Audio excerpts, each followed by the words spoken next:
Bom dia, hoje é quinta-feira, dia 26 de outubro de 2023. Eu sou Sebastião Garcia e o Jornal do Empreendedor, primeira edição, está no ar. O Ministério da Cultura lança a Política Nacional Aldir Blanc. Serão distribuídos 3 bilhões de reais por ano até 2027 e cadastro abre este mês. Pesquisa da CNI revela que mais da metade da população acredita em melhora da economia nos próximos 6 meses. Senado aprova a desoneração da folha de pagamentos de 17 setores da economia e projeto segue para a sanção presidencial. Tudo isso você confere agora no Jornal do Empreendedor, primeira edição.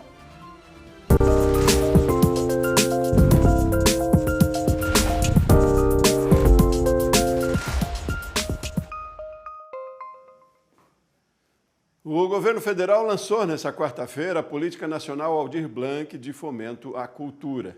O investimento será de 15 bilhões de reais do setor cultural até 2027. Os recursos serão repassados de forma descentralizada da União para projetos nos estados, municípios e no Distrito Federal. O Ministério da Cultura prevê apoio a chamamentos públicos, prêmios, cursos, oficinas, performances, produções audiovisuais, atividades de economia criativa e solidária e aquisição de bens e serviços. Para receber os recursos, os entes federativos e consórcios públicos intermunicipais precisarão cadastrar os planos de ação na plataforma Transfere.gov. O prazo para cadastro começa no dia 31 deste mês.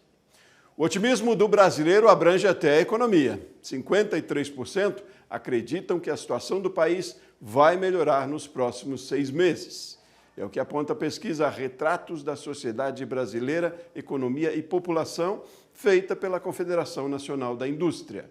O gerente de análise econômica da CNI, Marcelo Azevedo, comenta os resultados. A avaliação atual da população sobre a economia brasileira é negativa. 38% da população vê a situação atual da economia brasileira como ruim ou péssima, um percentual que é maior do que aqueles que registraram como regular ou ótimo, muito boa essa mesma avaliação. Mas isso tende a mudar, pois a avaliação da população com relação ao futuro é positiva. As expectativas da população para os próximos 6 meses, para 53% da população, é de melhora. Ou seja, essa situação tende a mudar. Uma avaliação negativa que pode se tornar mais positiva no futuro. E isso é muito importante, porque a partir disso, as decisões dos consumidores com relação ao consumo ficam mais fáceis. E a gente percebe esse problema na indústria acontecendo atualmente. Uma demanda muito baixa, isso vem trazendo uma redução na produção, uma redução até mesmo no emprego e nas decisões de investir. Na medida que o consumidor vê mais confiança na economia, ele se sente mais confortável a fazer consumo, especialmente bens de maior valor. Isso tende a trazer resultados positivos, não só para a indústria, como para a economia como um todo. O SEBRAE, Serviço Brasileiro de Apoio às Micro e Pequenas Empresas, vai apoiar a atividade da pesca no Brasil. A entidade será parceira do Ministério da Pesca no Plano Nacional de Aquicultura. A ideia é apoiar a formalização dos trabalhadores e das trabalhadoras do setor e na construção de mecanismos para ampliar a participação dos pequenos negócios nas contas públicas voltadas à merenda escolar. E o trabalho de orientação e capacitação do SEBRAE rompe fronteiras. No mês que vem, vai ser inaugurado na cidade de Bernardo de Irigoyen, na Argentina, o Espacio del Emprendedor, um modelo similar à Sala do Empreendedor aqui no Brasil. E aí, para falar sobre a iniciativa, eu recebo hoje Francisco Wildes, consultor de negócios do SEBRAE do Paraná. Bom dia, Francisco, tudo bem? Bom dia, Sebastião. Tudo bem? Um prazer enorme estar com vocês essa manhã. Nosso todo. Obrigado pela sua disponibilidade de conversar com a gente. E que bela iniciativa. Me fale um pouquinho como é que surgiu. Havia uma demanda aí dos argentinos e como é que vai funcionar o Espacio del Empreendedor. Isso, nós temos um trabalho pujante aqui na fronteira, né? Nós estamos numa tríplice fronteira entre Argentina e Brasil, e aí falamos nós temos aqui o marco dos 8 pontos, onde no mesmo local tem 2 países, 3 estados e 3 municípios. Paraná, Santa Catarina e Argentina se encontram. E nós temos, Sebastião, um comitê muito pujante chamado La Fronteira. O que é bom passa aqui. E nesse diálogo, a gente não consegue trabalhar o Brasil sem a Argentina estar conosco, é uma fronteira seca. E aí, olhando para a Lei Geral 123/2006, que regulamentou um tratamento diferenciado aos micro e pequenos negócios, na Argentina não tem isso. E os empresários acabavam participando das capacitações aqui no Brasil. E aí surgiu essa demanda com a Câmara de Comércio local, o presidente Walter Feldman, nessa parceria junto com as associações comerciais. A Câmara de Comércio local, Sebastião, é as nossas associações comerciais aqui no Brasil. E aí, o que o Sebrae Paraná vai fazer nesse trabalho? Transferência de conhecimento. Nós não vamos interferir na lei da Argentina, não vamos inventar moda. Nós vamos treinar o empresário argentino em técnicas de venda, atendimento, consultorias financeiras, técnicas para que esse empresário ele se formalize, porque a taxa de informalidade na Argentina é muito grande, e que, através disso, ele tenha ganhos para a sua empresa e que toda a comunidade ganhe com isso. Pois é, me fale deste ganho mesmo para toda a região, a tríplice fronteira aí também, né? Para a economia, isso deve incrementar, o quanto vai melhorar? Nós temos um turismo de compra muito forte aqui. As pessoas vêm de todo lugar do Brasil para comprar aqui na Argentina. E, Sebastião, os empresários, muitos deles não estão preparados, não estão adaptados a essa situação. E aí digo em vários aspectos, né? Como já falei, no atendimento, precificação, e tudo isso, o espaço dela empreendedor vai trazer para esse empresário, vai capacitá-lo, vai treiná-lo, para que ele possa receber esse turista, para que ele possa fazer um atendimento diferenciado para aquele que chega até a Tríplice Fronteira, e isso vai movimentar a economia como geral, porque os 3 municípios da Tríplice Fronteira, eles são juntos, né? Então isso impacta em toda a comunidade. E aí, então, funciona como a sala do empreendedor aqui do Brasil? Como é que é na prática, no dia a dia, como vai funcionar? É o mesmo modelo, Sebastião, porém com a legislação deles. Eles trabalham com a legislação deles, eles têm um espaço, eles têm uma pessoa para fazer o atendimento, uma pessoa para fazer todo esse trâmite entre o empresário e as capacitações, e nós do Sebrae vamos transferir o conhecimento, e aí até juntar, nós temos as salas do empreendedor aqui no Brasil, nós vamos juntar esses empresários argentinos com os brasileiros numa agenda única para capacitá-los todos. Isso todo mundo vai ganhar, e com certeza o nosso país hermano que abriu as portas para a gente, o nome do Sebrae está lá no Espaço do Empreendedor na Argentina, muito forte. Então talvez uma ação a nível Mercosul nunca visto antes, que nós estamos introduzindo aqui nessa faixa de fronteira. E qual é o peso das micro e pequenas ali na Argentina também, nesse município? Se compara ao do Brasil, a importância que tem as micro e pequenas empresas para os negócios, e aí muito de varejo de turismo, né? Qual é esse peso? É um peso importantíssimo. Eles não A Argentina, ela aqui na faixa de fronteira, é lógico que cada local tem a sua realidade, mas aqui eles vivem desse turismo de compra. O pequeno, ele hoje, Sebastião, aqui em Bernardo de Irigoyen, ele vive muito na informalidade. Então, a ideia de ter o espaço dela empreendedor junto com a Câmara de Comércio local é justamente para fomentar e introduzir esse informal na economia local. E aí estamos falando de tributações, impostos, né? Mas mostrar para ele que sim, é possível ele ser formalizado, é importante que ele seja, ele ganhará com isso, porque ele terá várias capacitações e treinamentos. Então, reitero que todo esse trabalho, toda essa construção, essa ideia é para que haja um fortalecimento realmente dessa cultura empreendedora também na Argentina. Tem um diferencial aí nessa região, eu digo, idioma não chega a ser um problema, né? Que a fronteira toda aí fala os 2 idiomas, acaba falando, né? Mas, enfim, nesse trabalho, que diferentemente do que é feito no Brasil, tem um diferencial aí também, não? O diferencial aqui, pelo que nós trabalhamos, o Comitê Territorial La Fronteira, Sebastião, ele completou 10 anos, e um dos diferenciais são as pessoas. As pessoas fazem a diferença nesse território. Então, você foi muito, muito feliz na sua fala, né? Aqui as pessoas trabalham na Argentina, moram no Brasil, e vice-versa. As pessoas casam com pessoas da Argentina e do Brasil. Então, é uma comunidade integrada. Então, o que repercute na Argentina impacta aqui no Brasil. Então, as pessoas elas têm feito uma diferença. Nós temos um comitê aqui, Sebastião, com mais de 90 pessoas, que há 2 semanas atrás fez o primeiro Festival Internacional de Turismo e que em 5 dias circulou mais de 25 mil pessoas aqui. Então, houve um aquecimento da economia e as pessoas estão conhecendo mais aqui o início. Nós não falamos que aqui na fronteira é o fim, e sim o início tanto do Santa Catarina como do Brasil. Ótimo. Então, eu poderia citar para você que as pessoas fazem a diferença aqui na fronteira. A gente fechar. Começa a funcionar agora em novembro já, né? O espaço já foi inaugurado dia 21 de setembro, mas as capacitações, os treinamentos vão começar agora em novembro. Teremos uma primeira atividade aí com todos os empresários e aí vamos começar os treinamentos e mostrar para eles a importância desse espaço. Maravilha. Parabéns pela iniciativa de vocês aí do Sebrae, aí no Paraná, que é forte, atuante, Santa Catarina também. Enfim, Francisco Wildes, consultor de negócios do Sebrae Paraná, obrigado pela sua participação.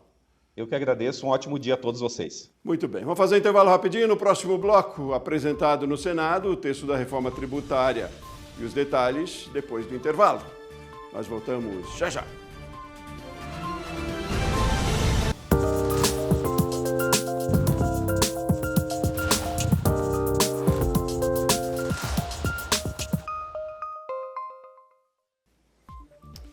(11h43) pelo horário de Brasília. Você está no canal Empreender e esse é o Jornal do Empreendedor, primeira edição. Por votação simbólica, o plenário do Senado aprovou na noite dessa quarta-feira o projeto de lei que estende até 2027 a desoneração da folha de pagamento de 17 setores da economia e reduz a contribuição para a Previdência Social paga por pequenos municípios. O texto agora vai para a sanção do presidente Luiz Inácio Lula da Silva. E com a desoneração, a contribuição para a Previdência Social de setores intensivos em mão de obra muda de 20% da folha de pagamento para alíquotas entre 1% e 4,5% sobre a receita bruta. Essa política beneficia principalmente o setor de serviços, que tem faturamento baixo em relação a outros setores da economia, como alguns tipos de indústria, e empregam intensamente. Notícia positiva na economia. A construção civil está puxando para cima os números do emprego no Brasil. A construção sobe rápido. São 6 torres, 1.594 apartamentos. Francisco foi contratado há 20 dias. Apesar do mercado tá bem aquecido, né? Pelo menos no começo do ano estava bem aquecido, estava bem disputado. Hoje, cerca de 10 mil pessoas trabalham nos 43 canteiros de obra que essa construtora mantém em São Paulo. Inclusive, nas próprias contratações da companhia, nós tivemos um crescimento de 18% em relação ao ano passado. Em agosto, o saldo de vagas na construção civil no país foi de 28.359 postos com carteira assinada. Foi o 8º mês consecutivo de alta. Hoje, o setor emprega mais de 2,5 milhões de pessoas. Os números mostram que o setor segue aquecido. E aí a gente enxerga principalmente as grandes obras. Mas há também a construção das casas e até as pequenas reformas. E tudo isso movimenta o mercado de trabalho, seja ele formal ou informal. Nem é preciso andar muito para ver a favela crescer. As construções não param em Paraisópolis. De olho nessa mão de obra numerosa que consome, gera renda e se forma bem longe da sala de aula, acontece a Feira da Construção na comunidade. E junto com a apresentação dos produtos, palestras e cursos. Tem mais investimento dentro da comunidade, entendeu?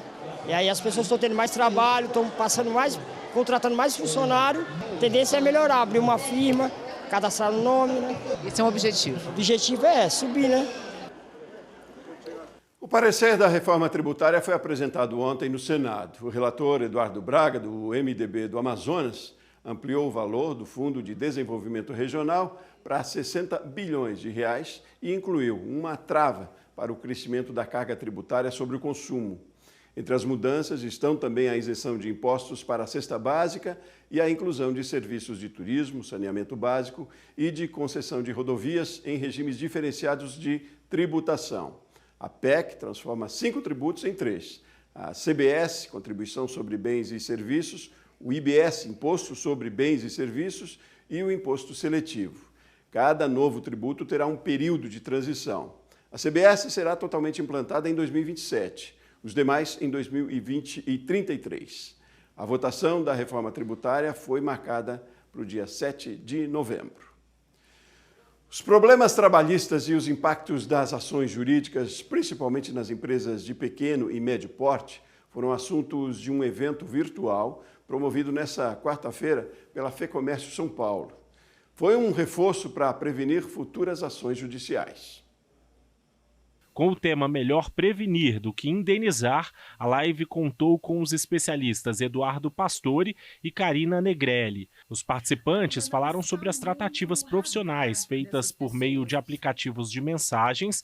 Na atualidade, esse ambiente tem gerado muitas questões judiciais. Então, grupos de WhatsApp, é sempre interessante que haja uma política. Quando a gente fala assim, uma política de WhatsApp, parece uma coisa muito sofisticada, uma coisa muito distante do pequeno empresário, mas não.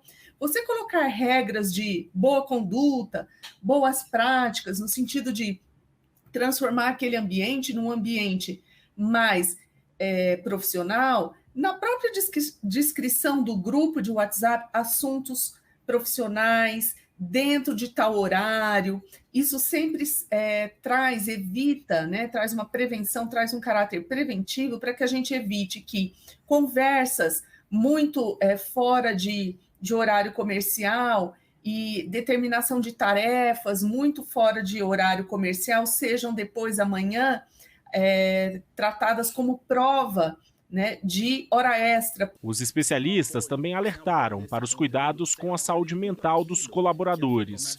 O adoecimento dos funcionários pode gerar mais do que problemas trabalhistas, como também afastamento dos profissionais. A prevenção é o melhor caminho para o empreendedor e para uma empresa saudável. Se você tem, por exemplo, um trabalhador que está submetido a um excesso gigantesco de hora extra, está se cansando, produtividade caindo, ou então está num ambiente não muito adequado, de assédio moral, está num ambiente onde ele está se sentindo triste, constrangido, infeliz, essa tristeza, esse constrangimento, essa infelicidade, ele vai somatizando, isso vai minando a sua produtividade, e produtividade cai, e às vezes a tristeza se transforma numa tristeza profunda ou numa depressão, e a depressão faz com que o empregador tenha que afastar esse trabalhador para se cuidar. No Brasil, aproximadamente 1 milhão de empresas respondem na justiça por pelo menos um processo trabalhista, segundo o relatório da consultoria de dados New Way, publicado este ano.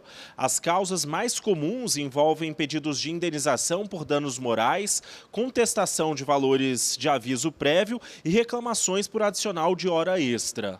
Ainda segundo os especialistas, um processo de contratação bem feito também pode evitar problemas judiciais futuros. E nos pequenos negócios, isso parece que mais vista, né? Porque você não tem tantas posições assim. Então, realmente, essa parte do C, né, da trilha CMD, da contratação, de você saber contratar e fazer um combinado adequado, né? Porque a gente fala, né, o combinado não é caro, e é nessa hora que a gente tem que fazer esse alinhamento de expectativas, né? Muito bem, vamos ver agora a agenda de feiras e eventos de negócios pelo Brasil. A Oktoberfest de Igrejinha, tradicional festa da comunidade alemã, que movimenta o turismo, bares e restaurantes da cidade, vai até domingo, dia 29 de outubro, no Parque de Eventos Almiro Gringues, em Igrejinha, no Rio Grande do Sul. Vai até o dia 6 de novembro a Entre Elas Expo Week, feira multissetorial de empreendedorismo feminino, no Portage Mossoró, no Rio Grande do Norte. A 5ª Mostra de Tecnologia acontece dia 25 no Clube de Engenharia, em Brasília.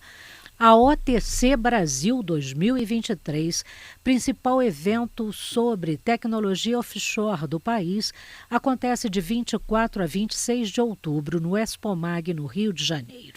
O workshop empresarial e a feira de exposições acontece dia 28 no Shopping Cerrado, em Goiânia. A Expo Arthur 2023, feira do setor agropecuário, comercial e industrial, acontece de 27 a 29 de outubro no Balneário Municipal Guilherme Carlini, na cidade de Arthur Nogueira, em São Paulo. E fechando o mês acontece o Circuito Expocom, exposição com as últimas tendências no comércio eletrônico, dia 31, no Centro de Convenções, em Goiânia. E de amanhã até domingo, dia 29, acontece no Rio de Janeiro o Festival Mulheres no Mundo ON.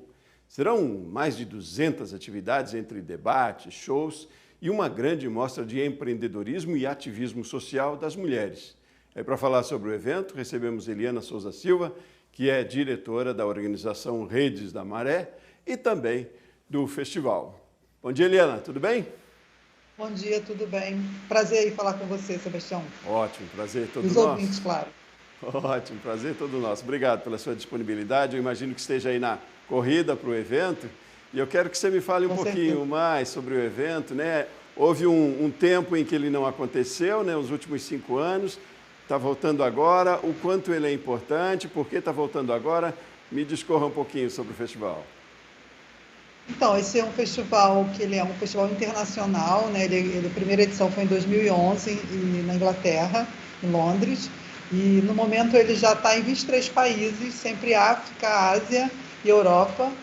E na América do Sul, né? Mais especificamente América Latina, o Brasil é o único país que o UAU acontece. Ele aconteceu em 2018 e ele tem a programação de acontecer a cada 2 anos. Só que foi em 2018 e 2020 nós tivemos a pandemia, então ele teve que ser interrompido. Aconteceram algumas atividades online nesse período, mas o festival presencial, do tamanho que ele é, com tudo que ele produz, né, tudo que ele entrega, assim, digamos assim, nesses 3 dias, só vai acontecer agora por conta desse período aí da pandemia, porque é um festival grande, que mobiliza muitas pessoas. O primeiro, nós tivemos 97 mil pessoas, então não tinha como fazer presencial antes, né, de 2023. Né? 2022 ainda era um pouco arriscado. Ótimo, Eliana. Me fale do conteúdo, né? Tem um empenho grande aí, uma questão ativista, empreendedorismo feminino. Fale para a gente do conteúdo do festival. Então, o festival ele trabalha 4 dimensões. A dimensão dos diálogos, então ele tem, esse ano o festival, essa segunda edição, ela está com 8 temas que, enfim, são distribuídos em diálogos e ocupam o MAR, que é o Museu de Arte do Rio, a Praça Mauá, o Museu da Manhã e um armazém ali do lado do Pier Mauá. Então, tem toda uma programação em torno de debates e temas de interesse das mulheres. Essa é uma dimensão. A segunda dimensão é artística e cultural, então tem uma grande programação de eventos culturais, ao mesmo tempo em que as atividades dos diálogos acontecem. Tem uma dimensão do empreendedorismo, então nós temos 200 mulheres envolvidas no festival, mesmo antes do dia acontecer. Então, a gente faz uma feira que a gente chama Feira de Negócios Delas, onde essas mulheres expõem toda a sua produção, elas fazem negócios ali, e ao mesmo tempo a gente faz uma discussão sobre a questão do que empreender, né? Por que empreender é importante para a mulher da favela, que é de onde a Rede da Maré vem. Então tem toda uma discussão contextualizada às mulheres de favela e periferia. E tem toda a questão do ativismo, né? Tem uma programação voltada para apresentar, né, e as mulheres, né, as pessoas que forem ao festival, vivenciarem as experiências em torno das lutas que as mulheres estão empreendendo nesse momento.